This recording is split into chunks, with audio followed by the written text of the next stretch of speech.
Fall is here, but that means winter is just around the corner, and when wild weather strikes, it's important to make sure that you have an emergency plan in place. Kathleen Conley-Norbutt and Carleen Eve Fisher-Hoffman are here to show us what we need to be prepared. But before we do that, tell us about your organization and how you prepare everybody in Western Mass for wild events.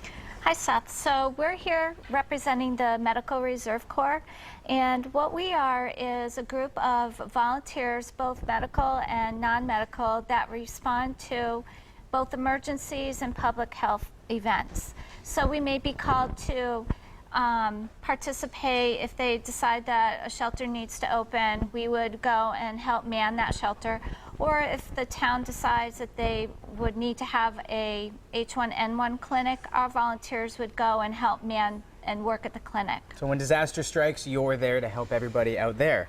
That's correct. Now, we have a couple kits with us today, and now it's important that people be prepared, and it's never too early to get prepared because, you know, we had that October snowstorm last year.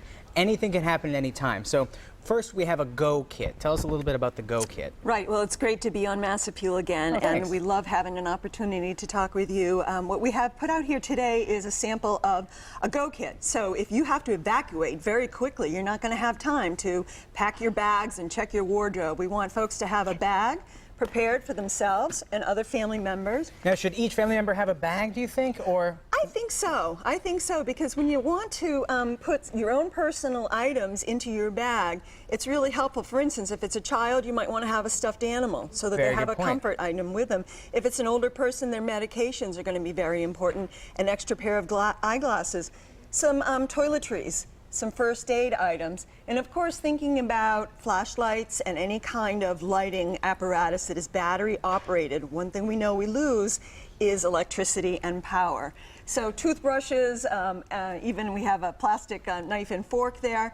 And as you've been talking about food this morning, I was thinking, gosh, you know, when we have to evacuate, we're not going to probably be going to a nice restaurant. No. So and we can't have breakfast burritos every day. Unfortunately. As much as we'd like to, we can't. And would love to, but folks might need to think about any special nutrition requirements that they have. That's a very good point, too. Yeah, but there's also, you need to get the non-spoil foods. What are some of those items? Maybe what would you recommend? So this was when you have to go and you have to leave very, very quickly. The police come and they say there's an emergency, out.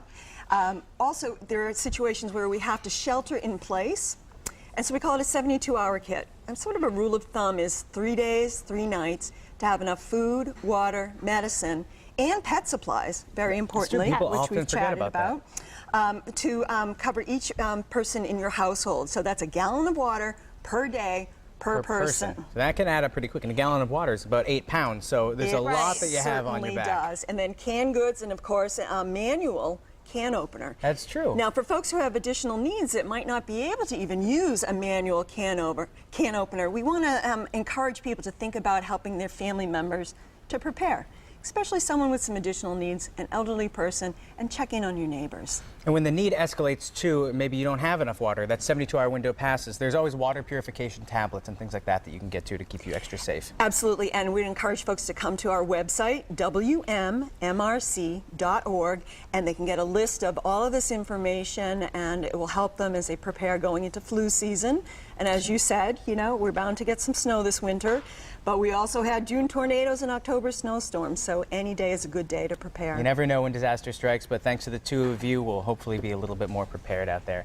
Ahead on Mass